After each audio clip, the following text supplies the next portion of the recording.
तुझ्या नावाने सियोना.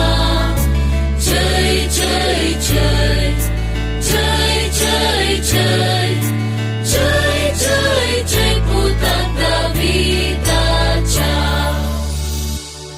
आपले पुत्र प्रगट केला याकोबाच्या बापाक.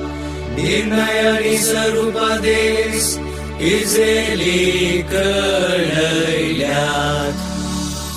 सोम्याची स्तुती करे तुझे जेरुसल्या.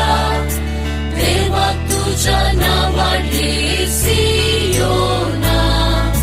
जय जय जय जय जय जय जय जय जय पुत्र दाविदाच्या. सोम्याची स्तुती करे